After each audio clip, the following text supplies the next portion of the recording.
દુનિયા વિશે કેવી રીતે જાણી શકીએ?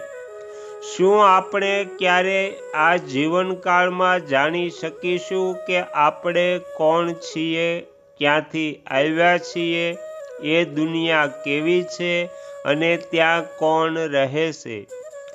સમયચક્રના લીધે આયામોમાં કયું પરિવર્તન થાય છે? ત્યાં રહેવાવાળી આત્માઓમાં કયું પરિવર્તન થાય છે? અનંત બ્રહ્માંડ છે અને બધા બ્રહ્માંડમાં અલગ અલગ જીવન છે. બ્રહ્માંડ, મહાબ્રહ્માંડ, પરમ મહાબ્રહ્માંડ બધાની જુદી જુદી આયુ છે. દરેકે બ્રહ્માંડના આયામોમાં પરિવર્તન થતું રહેતું હોય છે. આપણા શાસ્ત્રો એને વેદોમાં